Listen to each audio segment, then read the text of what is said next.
Welcome to Isn't It Obvious, where things are obvious. That's going to be the intro. That's going to be the intro forever now. Right. Welcome to Isn't It Obvious. Today's topic is presented by me, Micah, for the consideration of Sera and Phil. Universal basic income should be imposed in the United States. Oh, God. Oh, boy. Did you not get the hint for me saying gang gang? Now I got it. I did That's good foreshadowing. I thought you were... Yeah.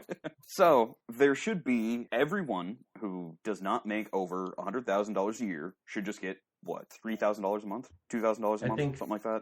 As just supplemental income until they reach that $100,000 threshold? I mean, aside from details, Micah, are you going to have it regionally locked, or is that to the state to decide? No. This would be a federal. Why don't we just I actually like that idea better. make shit more affordable? That's not capitalism. You're now giving capital for more But of where the do you lower think this classes money's to buy coming shit. from? Is it just coming out of the air? Yeah, money's a fiction. I mean, so it what is does a matter? fiction. That's true, but it's only a fiction if everyone knows it's a fiction. Most people don't know that. Most people just, or they know it, but they still say, "Oh, what about the deficit? What about the deficit?" And you're just like, "What Wait, no. deficit?" They only talk about the deficit when Democrats are I presidents. know, that's the truth. When Republicans are presidents, we can jack up our national debt from $800 billion to $3 trillion, and nobody bats a damn eye. Mm-hmm. To answer where the money comes from, I would say it should come from defense. I mean, we already, each man, woman, and child paid the DoD, I think it was something $2,000 for the F-35 Lightning program. And that's just one military weapons platform. Oh, and those are really planes. shitty planes. I mean, No, we should just take that out and let's get our $2,000 a month in from that. I agree, it should be that. And I would even compromise it that you have a mandatory year of service with the military. And that's how you would earn this $2,000 a month stipend if you make less than $100,000 a year. Or some other service, because National Guard. Yeah, well, Minimum. or something, some service that benefits the country or the community that you live in. Because, I'm sorry, I still don't think, I'll say it again, because I've said it before, I don't think that the military is necessarily as accessible to every person for physical reasons or for religious reasons or for just personal philosophical reasons. I had this conversation with the editor, and I said that I would not want my son to join the military if it was my preference. What about Reserve National Guard that would only stay in the country, Still not. but go to national disasters and help? Even if my children wanted to serve, I would be hesitant because I myself don't want them to be in danger's way. I'm selfish. I'm a selfish parent, but I don't want harm to be given to my kids. And I think that for those who do serve, again, I think that they're more courageous than me, absolutely. But for my own kids, I don't want them to. Well, more courageous or more desperate? Well, it's the thing. Because they feel that's their only option. Well, just because you want them, I would assume you would still let them if they were pretty determined to do it. Yeah, but right. I see what you're saying from a parent's perspective. Yeah, I wouldn't want my kids in more potential danger. I would rather have an option to have them do something that's a little less dangerous or demanding of them in that way. I feel like as a parent, you say desperate, right, Micah? And I think that's a fair argument. My goal would be to provide an incentive for them not to join the armed forces through desperation. I should have given them enough tools or some basic level of funds so that they have another option that's real and present, like trade school or college. But is the requirements of the National Guard the same as the other three branches of the military? We're not counting Space Force because that's just dumb. Well, it's not dumb, but it's... No, it's dumb. No, I think it's a good idea. Space Force? Yeah, let's not call it Space Force. That's stupid. Call it Starfleet? But the... But the idea of it, I don't know if militarization of it is necessary, but I do think there does need to be something. I mean, we're eventually going to move to space, right? So we're going to need to have a... Not in our fucking lifetimes. No, but... We don't have a colony on the moon. How exactly are we supposed to get to fucking Mars if we're not going to the closest satellite we can that's only 250,000 miles away? If we can't do that, how are we going to get to Alpha Centauri? I was thinking less trying to make a colony on a moon or... more like a space station sort of thing, just bigger than what we have currently. I think the best way to get to Alpha Centauri is that you uncover the Dead Sea Scrolls, and they mentioned that the religion started from there. And then convinced enough people that we need to go there to see the deity that we all believe in. Why did you just write a Ridley Scott movie? We just set the trap. Disclaimer. Disclaimer, we did not rip off the plot for Alien Covenant in the last 3 Okay, I had no idea that was the plot. Anyway, back to I had no idea. universal basic income. What were we No. talking about? Sorry. Oh, you want to Like continue I said, down? I was hoping this one would You go wa- off the rails You because want to UBI... continue on our foray into Alpha Centauri? No, okay. Space Well, Force? when it comes to UBI, it's never going to work. No one wants that type of just guaranteed free money. But would it not make people in the mundane jobs more complacent about their mundane jobs? If you're working at McDonald's for $10 an hour and you know you're getting an extra $2,000 a month, are you happier working at McDonald's? No. What do you mean? You're not happier working at McDonald's. You just... No, but like having an easier job that is supplemented more makes that easy job more bearable. Because Well- with money, you get happiness. Yeah, I agree with that. Well, yeah, but I don't think it makes the job better or your enjoyment of it better. It just makes it easier to stay and continue with it because you can afford to live. So, universal basic income will allow horrible companies that treat their employees like shit to keep treating their employees like shit, which is why... but they'll be happier and complain less about it. You can go either way, depending on the level of UBI, but the other argument is that if you can afford to stay at home and not work at all, so let's assume that you did your service to get it, whatever that may be. Now you've created this artificial competition that if you want to hire workers, that you have to at least make it worth their time. The competition isn't now, you have to work for us or you starve to death. The competition is now, you have to work for us or you can just stay at home and watch streaming services online. Oh, you have to make fulfilling jobs. Right.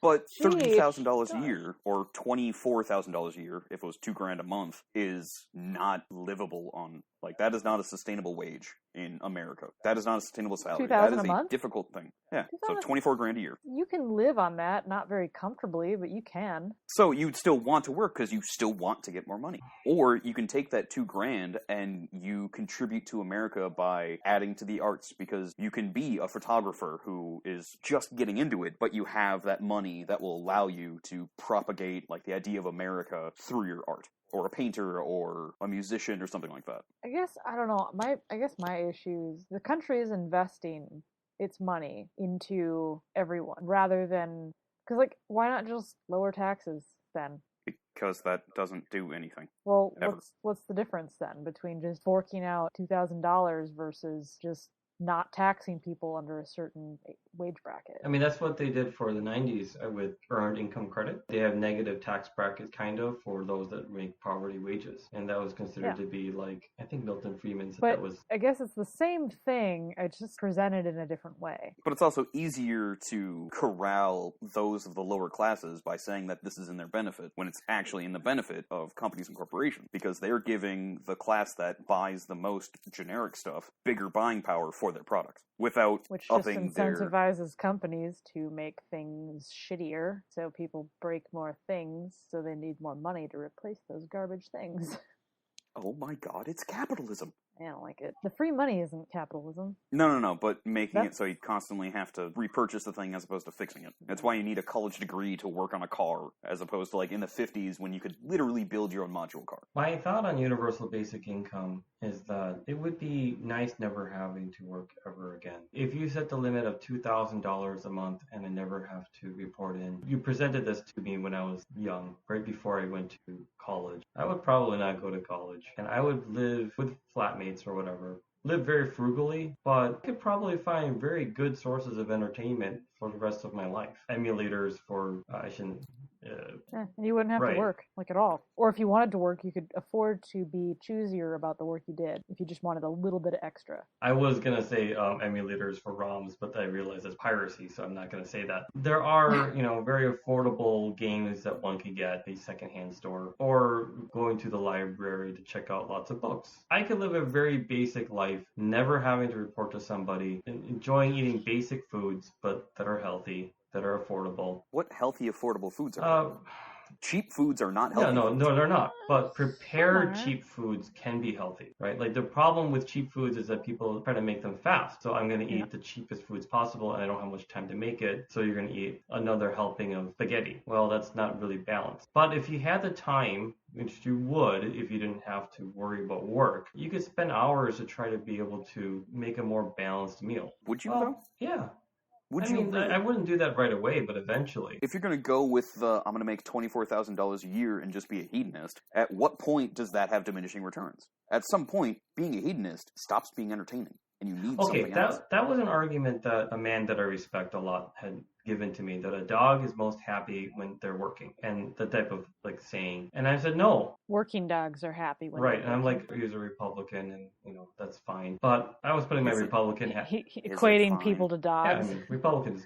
I was putting my Republican hat on as well. And so we were talking about this. And then I told them, it's like, no, not for me. I'm totally fine with just kicking it back and just living a life of leisure. I have a ukulele. I can just find endless hours of entertainment if I can just sit down and learn the chords. I can mindlessly entertain myself with lots of things, and that are very affordable. Like, am I going to be able to eat at 5-star restaurants or whatever that is? No, but again, I don't really need to. I could budget in a way that I can get 80% of what I would want. And if I never have to work, that's an infinite value. And so that's a problem, Micah, because if there's enough people like me, it's going to ruin the system. You're going to have too many freeloaders that have no ambition, that have no need to improve society. Well, there's already freeloaders that have no ambition. They exist. Right, but...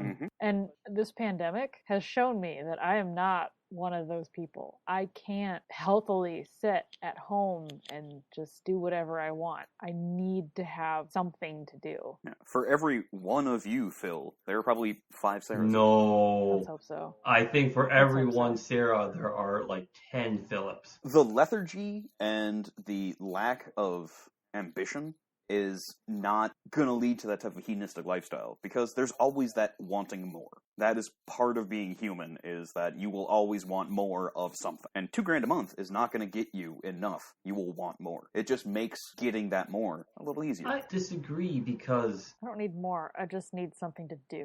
And that's more. I need to find something. Wait, but you can do that with 20,000. You can do that with 200,000, right? Like, your argument, I want to believe you, Micah. The problem I have is that, like, your argument of people wanting more, then at $200,000, they're just going to be as equally as unhappy then, because they want a golden yacht or something. Okay, I don't know how much golden yachts cost, but like, if they make that much money, they're still going to be unhappy. They're going to wish that they made 400,000, and then but that's something that's going to happen to everyone anyway, because it already happens to everyone anyway. The ultimate.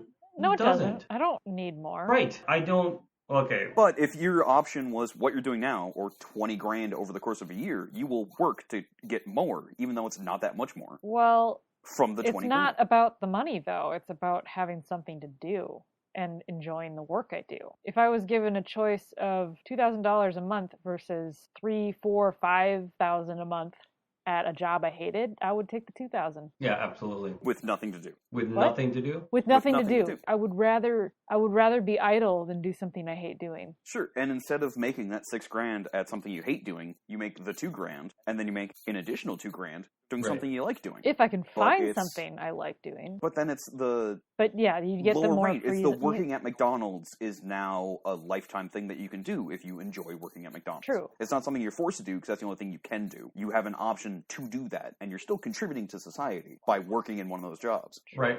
I wouldn't mind, and I joke with the editor about this. It's like, if I had to turn off my brain and just push carts for a living, I'd be fine with this now. I am so burnt out with my job. But I do it because it pays the bills. And I'm no longer in a position where I can just say, oh, well, I just kind of want to do nothing and just watch the latest streaming services and just live a kind of a very low-key lifestyle. That's off the table. And that's been off the table for years now. And that's, before kids and before marriage, that's been off the table because it was never on the table. So for me, I'm already conditioned to the point where I have to do work, I have to perform, I have to make money, and this is my goal. I do not know who I am. I don't know where I am. All I know is I must kill, right? Like, that is what's programmed into me today. I'm not going to say fine, but if you were to give me that deal today, I would not take it because it just doesn't feel right. I've been doing this rat race for so long that if I stopped the rat race, the withdrawal symptoms would be bad. But the rat race won't change if you have UBI. The rat race will still be there. I got a question. And people will still be conditioned for it. So if you were to give people basic income, like, let's just say we started this UBI thing next month.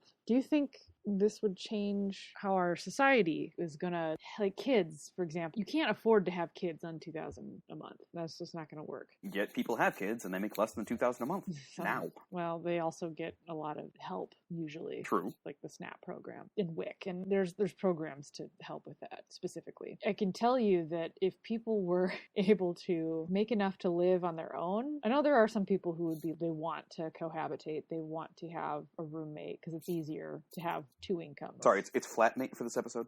Flatmate, whatever. Whatever you want. But like if you give people more money and enough money to live on their own, don't you think they would rather do that and not have the stress of dealing with a partner and not bothering with the American dream with two kids? That's a different cohabitation. And a white picket fence and a... Do you think maybe that would change people's expectations of what they want for themselves growing up? I don't know. And I don't know if anyone can accurately project what that would be because it's something that has never been tested before. Unless there's some historical reference that I can't think of where... I don't think so. I don't think this has ever been done. The population of a country is supported by that country. And no, not communism, you damn trolls. I think the issue with family planning is that we don't really have family planning right now. So it's already really hard. It's already, if you take the average cost of raising a child and both parents work and daycare and education and all these things that come with it, healthcare or health insurance for our matter, $2,000 is not going to be able to cut it. No. Not even close. But it will help. It would help, don't get me wrong, but we're talking about a generation that's already changing their attitudes today in modern times, where the divorce rates for our age bracket, my age bracket, is the lowest it's ever been. The reason why is that they calculate it by total amount of divorces because people are not getting divorced because they're not married. And this is just a really weird thing because people are cohabituating, but they're not going through the legal system to marry, but they still have kids. But it gets really messy when it comes to separating assets. Why is all of this happening? Oh, maybe we're becoming more secular as a society. Maybe we don't really care about the benefits of marriage. It's also a lot easier to claim two dependents as a single mom on your taxes rather than being a joint filer. But in some ways, I would like to argue that the institution... Also, joint filing should go away. Everyone should be just taxed individually. But because there's benefits to being married in some ways. In some ways, yeah. Some others, no. Yep. I would say that our generation, the generations right now are already changing their behavior on family growth and family planning today. We're simply not producing as many children compared to the generation before us. Because they're right, but that's just modernity, though. Them. No, yes, but it's also, you don't need to have kids now because they are not an imperative to help live. You don't need extra workers for the farm. You don't need the gambles of who's going to take care of you when you're old anymore. That's something that has gone away with modernity and with automation because we don't need those bodies anymore. I mean, Japan's been at an equal or dwindling population because they don't need to have kids. One of the things that I don't like talking about is population control because it's tricky, right? Like on one hand, we already have so many people on this planet, so it's not a terrible sign that people are naturally not wanting to have 16 or 20 billion people on this globe of ours. If you were to continue the trend from the 1930s to now, we would be in a significant amount of trouble as far as being able to distribute resources. We're talking about wars. You already see that happening in areas where the water is drying up. Yeah, I think that it's fine for modernity's sake, but when you throw in the monkey wrench of universal basic income, I absolutely agree that we don't know what the outcome is going to be locally for areas like in the Midwest or the coast. Are they going to have more kids? Is that going to be a problem if they don't? Our basic consumerism society kind of demands that we do, and if we don't, we'll import them. So like you're throwing this kind of concept of, oh well, let's just give everyone money, and then it's like the laws of unintended consequences aside, if I was a young person, I would be like, well, I could just live a life like a little bit better than a monk, but still get 80% satisfaction doing other things, and I don't have the boss. Okay. Oh, that means I probably wouldn't be able to raise kids because I'm cognizant enough to realize that's probably no place for children. Well, you know what? Our generation's already making that call today with our current society, so that only makes that decision much easier. So I'm not saying that we should start pumping more kids. That's not what I'm trying to say. I guess what I'm saying is I agree that universal basic income is good, but the outcome is going to be not so basic, and it's going to be incredibly local. You're going to see really weird fluctuations depending on the geography. It's going to be a situation where you're not going to know what that's going to look like until it happens. One assumption I have is a less focus, and cities would lose populations because people would be able to go to a small town and work a podunk job at a gas station for the rest of their life if they have part of the UBI, and that will take the focus out of living in a big city where the jobs are, because that's where the companies are, that's where they want people to be. But wouldn't people stop buying in the cities then? Because it's just easier to go to their local whatever on their shitty income. They aren't gonna go to the city necessarily to have lunch and keep that economy running. There's no jobs there. But some people will. It will be a shock to the system. Some people will, but it won't be in the same sustainable way. Is it sustainable now? Have you seen the prices of houses?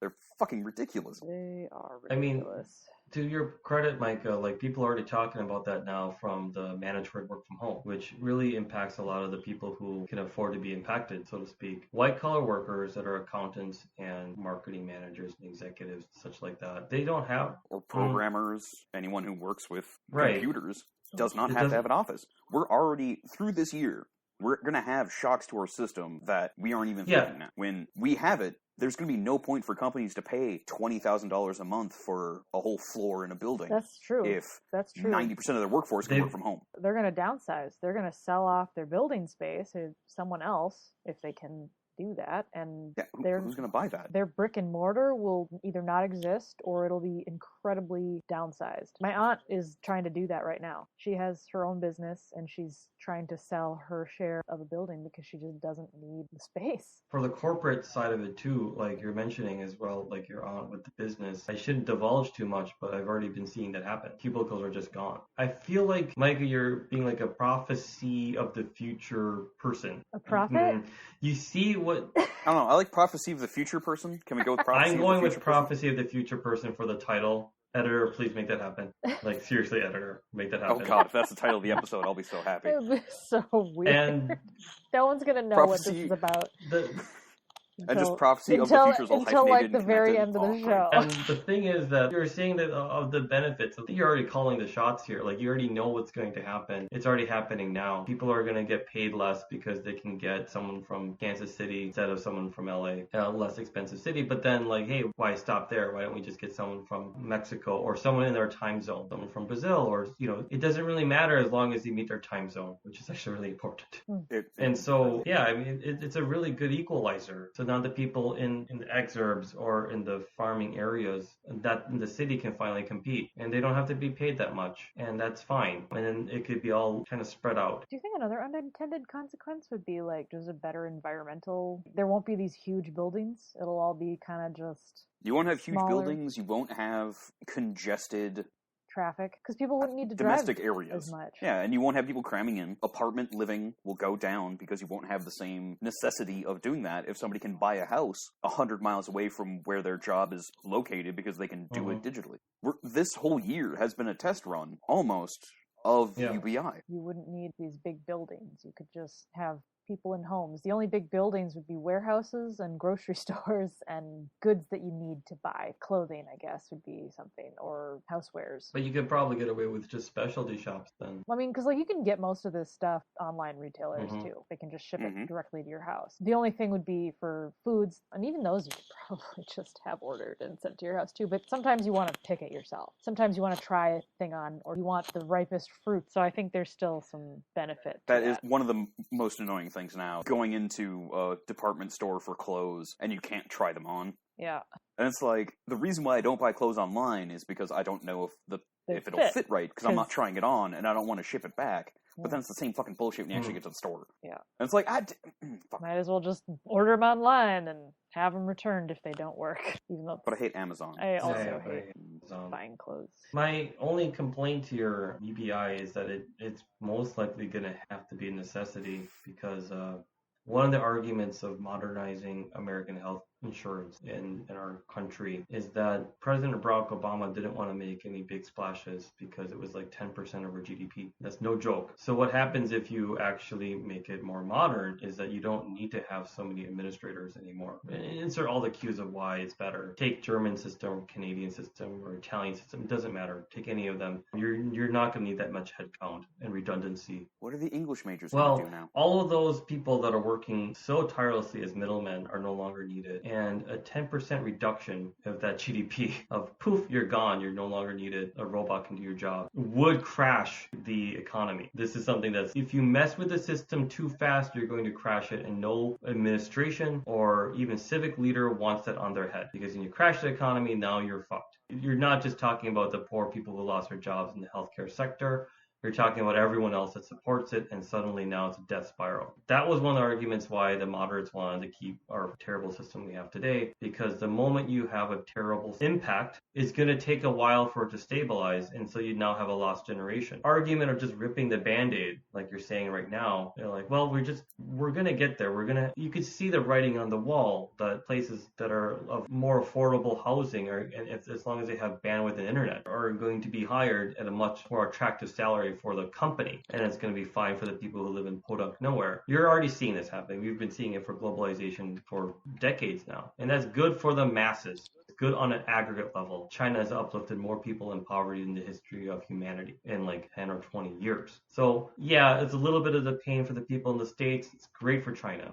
You could say the same for other like developing countries too. So I think that's happening, but it's happening at like at a rate where you're boiling the frog, so it's not so painful. What I'm afraid of is that if you make massive changes and you're going to basically say to an entire generation, sorry, you're lost. But guess what? Your sacrifices are something that I'm okay with. Thanks, right?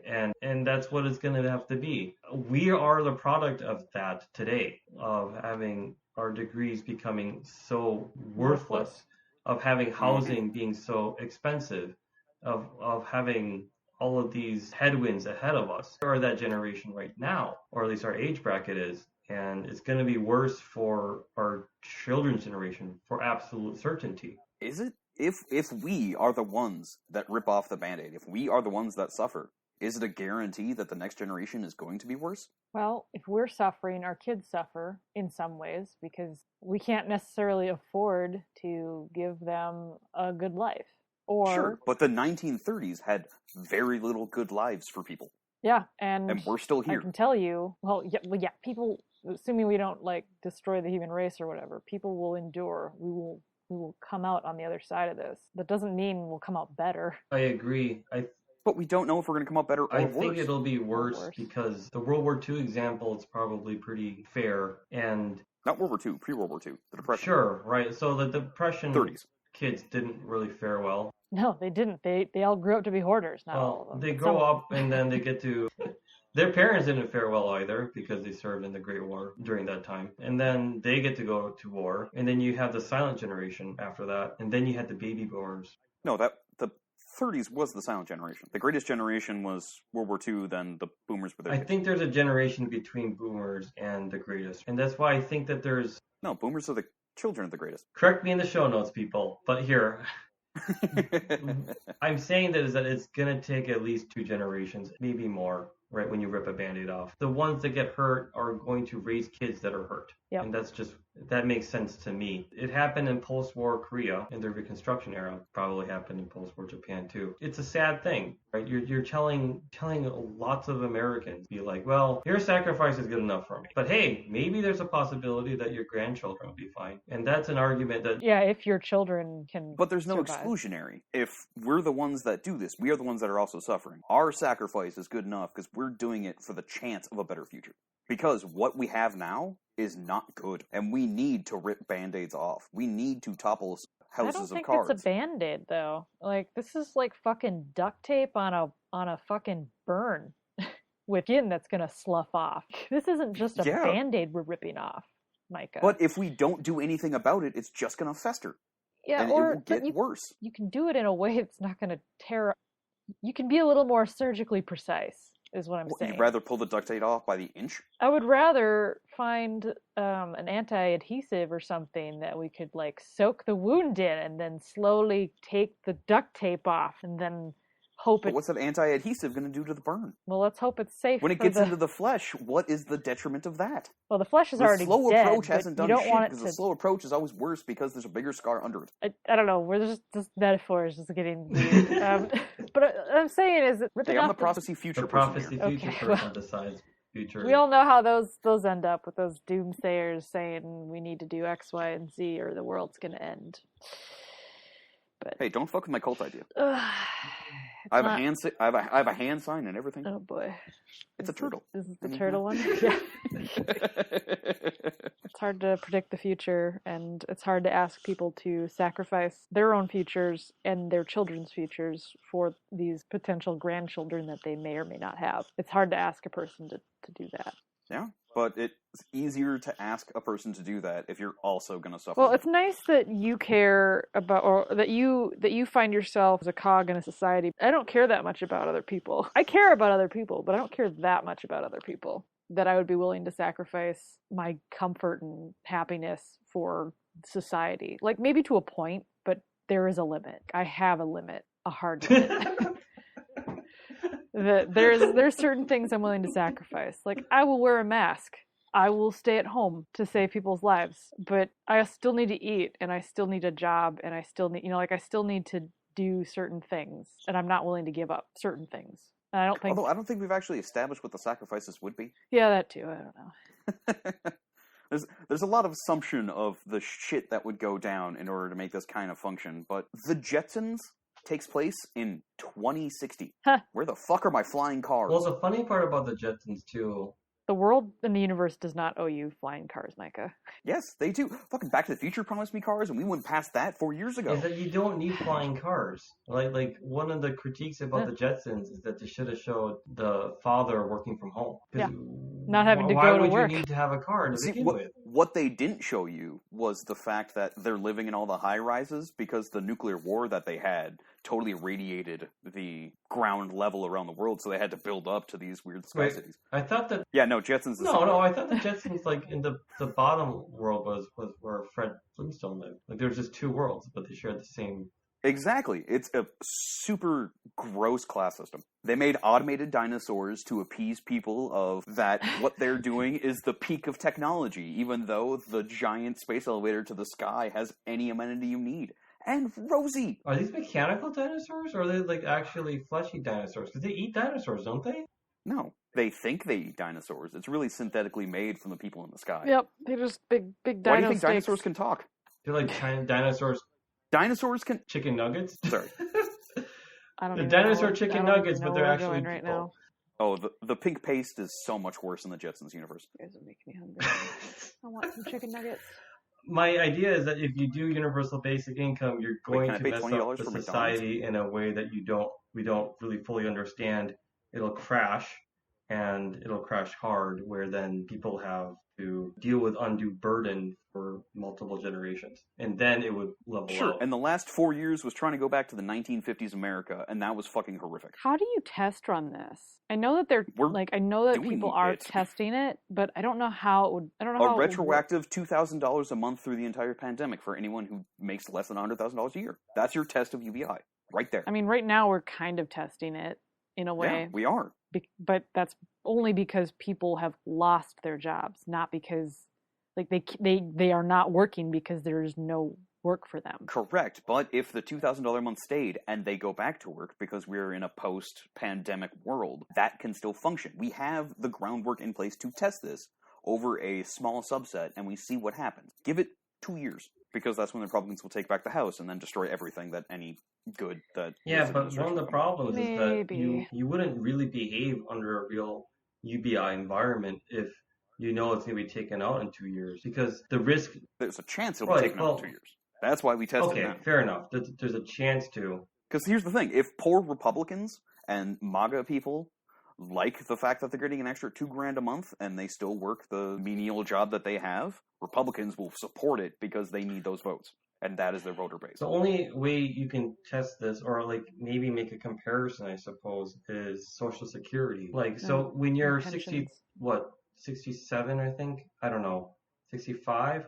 65, you can first take it out, but there's like a 65 and a half. There's some weird half. You get 80% of your payout, and then if you wait longer, you can get more. Okay. Yeah. That sounds so, right. I think that's the closest you have for an example of UBI. Because, I mean, again, it's not perfect because in theory they've been paying into a system. We should just take out Social Security and then put in UBI for anyone 18 years or older. Well, that, and there are other social safety nets that we can take out if this UBI becomes a thing. Right, and that's the same. Welfare could be reorganized into right, this with UBI. No means testing, so you don't lose money and just friction of administration. Yeah. There's a problem with like what that money is going towards, because some of those programs are designed specifically to only allow, for example, SNAP or WIC or whatever. Like WIC, that's food and necessities. There's like certain things you can buy with that money. Whereas just giving people $2,000 to spend on whatever, there's people who will abuse that money. But you have people who abuse the SNAP and WIC as they it is, do, so they can. But they can only buy certain things. They're still limited. Buy the thing, sell it, so they can go get. But people are still getting fed. People are still getting fed. Hopefully, it's going to their kids. That's the main thing, right? But it doesn't always. But it's still food, and it's still supposedly being used, right? So it's still feeding someone. Whereas give people just $2,000 to do whatever they want with it. Some of that might go towards food and feeding their family, but it may not at all. I think that the problem too is that if you treat people like they're adults and grown-ups, you wouldn't need WIC and SNAP and anything else. No, but you're assuming that the title of adult and grown-up means that there's any bit of maturity in them. Yeah, and you're also Age assuming that people are going to do the right thing. No, I am. I mean, that's... Humans are awful. Okay, that's fair rule enough. one. But humans are awful, but... You're an idealist. Should be smart enough not to fucking... I guess... I can't even finish that sentence because I know it's false. You're just like, need cautionary tales of terrible. people failing the system. The system is there and it's meant to help, and people will fail under that system. And those are cautionary tales that are meant to be educational towards other people, because people will always find ways to make mistakes. We are human. Okay, yeah, I'm fine with that argument, but I'm saying that on average, if you take a person and you treat them like an adult, we all know examples of people that are going to be stupid with their money, basically stupid with my money right here, right? The idea here that like, oh, well, one person can be stupid with their money, so everyone has to use WIC. Everyone has to use SNAP because one person is going to be stupid. Everyone's going to have to be treated like a child. It's like, wait, what? That doesn't make sense. Like, of course there's going to be stupid people. Until you prove that you don't need to be treated like a child because you make your own money. That's why the UBI would all go to a certain amount. I'm thinking like, in my head, yeah, of course there's going to be a subsect of people that are going to be very stupid. On average, I don't think people are that stupid. So if you give them money like $2,000 a month, I don't think they're going to just spend it on Pop-Tarts and Coca-Cola. They're going to spend it on money that best suits their needs that are unique to them. That's also a horrible palate combination. I was going to say Pop Rocks, but Pop-Tarts came out.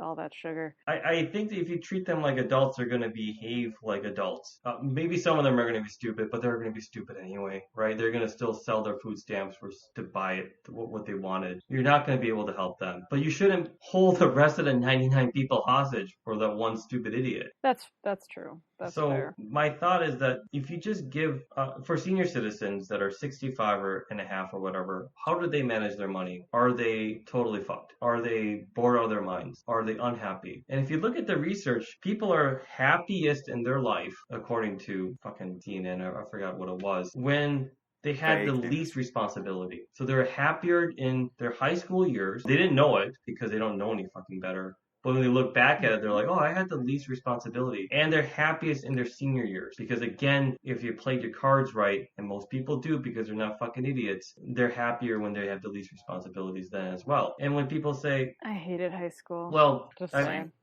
And anyone who holds high school as like their best time, true, it's you have the less thing, but then they really didn't grow as a person. Fair enough, but that doesn't mean that they're unhappy at that time. No. But if they hold up the fact that I was the varsity quarterback in high school and I won the big game over Capital City fuckers. That's a good one.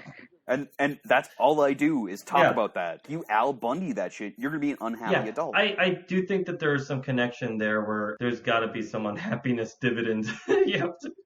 You have to kind of like sort out correctly throughout your formative years. The premise still remains the same where someone says a dog is most happy when they're working. It's like, I don't think that's true because senior citizens that have less responsibility, they don't seem like they have to be a dog that's working. Actually, I would argue the exact opposite, that they have the freedom to choose what they would like, what you're saying, Micah, but also more responsibilities are kind of associated with more stress, and that's associated with unhappiness. And these people are pretty content with just spending time with whatever the fuck they want to do, which is totally fine by me, which is what I would like to live right now. Even if it's on a less income, which Social Security doesn't pay that much, they can figure out a way to be decently happy as long as it doesn't mean that they have to be stressed out and responsible for shit. I would say that if you want to run a test bed on a city, it's going to go fucking disastrous because there's more people like me than there are more people like you, Sera. I am just going to say how many senior citizens are out there being Walmart greeters because they just enjoy working as a dog. I'm going to say most people do that only because they have to, but if you give them the option to,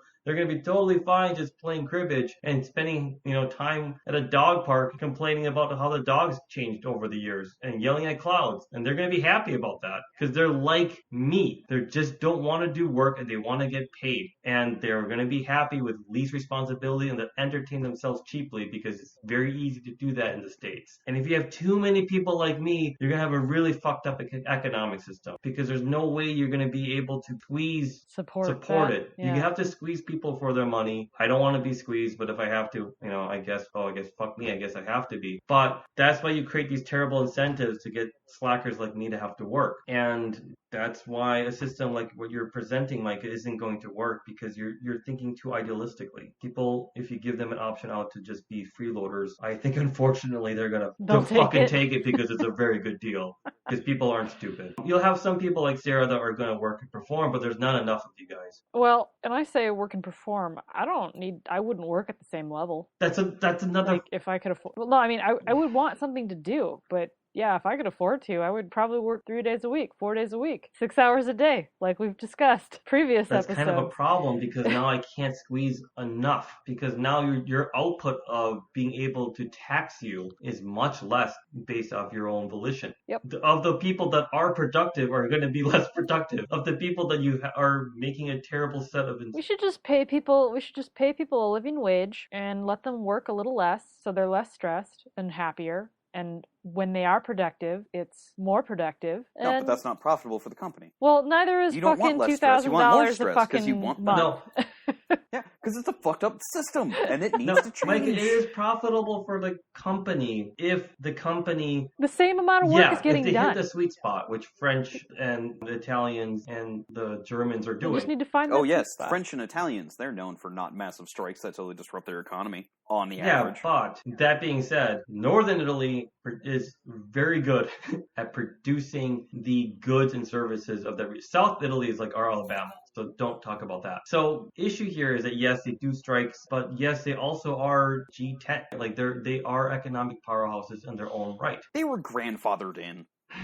Okay, here. Italy? I don't know. We buy a lot of shit from Italy. They make some good stuff. They're really... What? Ferraris? No, what? they're also really Ferraris? into... No, cheese. Fucking delicious cheese. That shit can be made in Wisconsin. In fact, Wisconsin makes more cheese than Italy does. Well, that we can They're sell. also really good at high-performing machining, pharmaceuticals, also gases for industrial uses as well. Northern Italy. I don't know about South. Apparently, they're like our Mississippi. Anyway. Yeah, when you go south of the Rubicon, it's a different country. Moving on. South Italy is really good at exporting religion. They're really good with really good at really exporting good with religion. That. And tourism. One could say they've got a lot of pretty too good. Anyway. No, I mean, we are saying Rome is a delineation from northern Italy and southern Italy, right? Yes, but it's regionally in the same. Anyway, I'm just gonna say that they are doing their work hours because it makes them more productive, not because of the goodness of their hearts. But they also have other social safety nets that America doesn't have that the $2,000 would help compensate for because nobody in power wants to change the shitty system we have. If we had no one in universal no health, power. We're not in power, and we don't want to necessarily change the system. You are the only one here who wants to change the system. No. If we had universal health care, then the $2,000 a month wouldn't be that big of a concern because health care is a big stress factor, and it also pushes a lot of people to work jobs they don't like because they have to pay for our shitty medical system. we need the benefits. Otherwise, we can't afford to fucking live. So, if we change that, the UBI doesn't need to be Yeah, but my argument here, again, Micah, or it doesn't need to if be you as change much. it too fast, then you're going to crash the economy. That's not a trivial thing. It takes like 10 years to get back out of it, and you've just created a lost generation. We did twice in a row.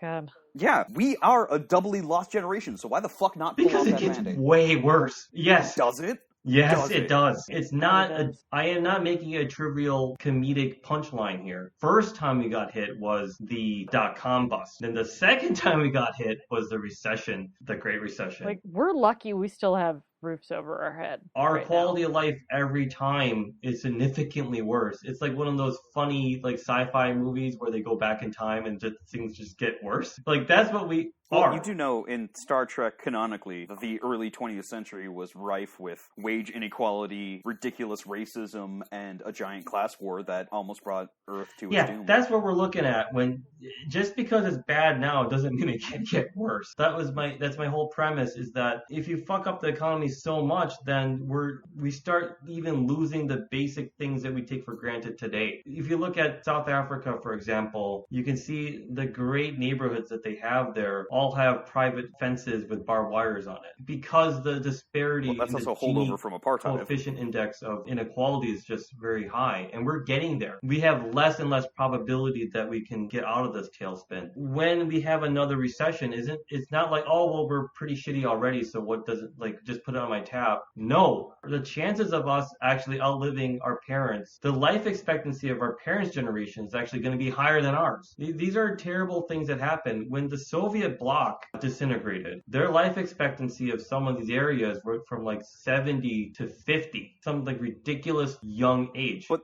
that wasn't a minor change in their economic plan. That wasn't reallocating from defense funds for the sake of the population. Their whole system of the military-enforced communism was ripped out of their hand, and they were forced to take capitalism, a thing they didn't know what to do. We're not changing the capitalist economy that we have. We would just be reallocating some of the funds that is already produced from this economy to benefit the people as opposed to the things. It's not the dissolution of the Soviet Union, because that was forced capitalism on a population that had no idea what capital was. So it was the only logical outcome for that was the oligarchies that most former Soviet states have now, because some people saw the game and they exploited it, and no one was there to check them on. This is the argument that my parents make, the old school, we don't like communism argument, that if you keep removing the things from the Jenga block, it's going to topple. So if you keep on adding chaos and instability to our markets, and then when it topples, it's not like, oh, well, we still have a functioning democracy. Like, we can already see that that's already being stress tested today. So, like, the more chaos and instability you present, the more shenanigans that occur, and it's going to be not a cute word for shenanigans. It's going to be like the more crazy people with pitchforks are there. Shenanigans. It's not like shit's at it again. It's not like you can depend on the system to make it functional. It could easily turn into a really shitty situation where the person with the biggest gun is now in charge. And like, people can't imagine that happening in America for some reason because we think we're better than that. And maybe we are, I don't know. But my parents growing up in South Korea, they lived under a dictatorship because even though the Americans bailed them out with the Korean War, the person with a bigger gun, General Pak, just went aside and say, I'm in charge now. It was a democracy before him. He was assassinated, and then it went back to a democracy after them. These Chilean or Argentinian type of countries that we see that go from like a functioning democracy to straight to dictatorship, we consider it to be, well, that's a lesser society that won't happen to us. But that's also fuckery from the global north.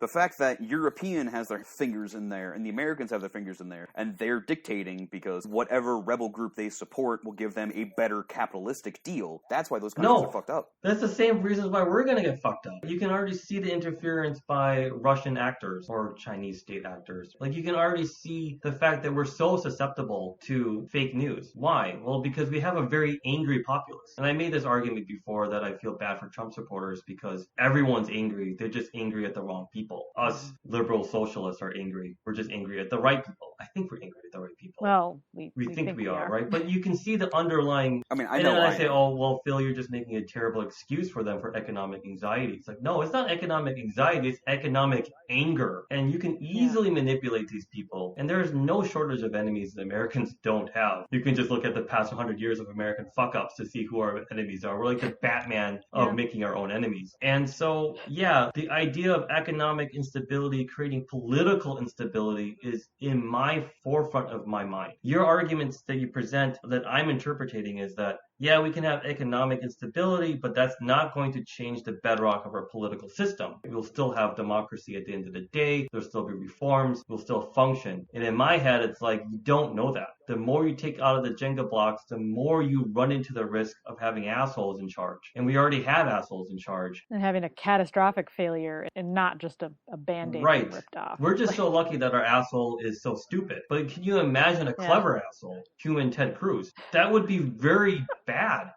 And yeah, I don't take lightly of having economic sabotage. I don't think it's a good idea because I honestly think that the more you fuck up with the economic system, the more you are naturally going to fuck up with the political system. I'm not a moderate or a conservative to say that I don't believe in reforms. The first and foremost reform would be fucking Wolfpack get money out of politics. That should be the number one priority we should have as a nation because I think that that's only accelerating our demise. But other than that, about having sweeping legislation to give people money or giving people the right to healthcare, which I agree with, but done poorly is going to fuck up the economic shitty system we built up over the past 50 years. You're going to have another recession. The more recessions you have in a row, the more chances you're going to have for political instability. And that's a really terrifying thought. That's my rant. And I think we should leave it there because this has gone on quite long. So thank you for sticking with us this long. If this was a second part, hopefully this was just as good as the first part. There's a good spot. It'd be great at like the 30-minute mark, just like ellipses and just like a very ominous to be continued. No, we can use that maybe. All right. Yeah. Thanks, Mom. Thanks, Mom. Thanks, Mom.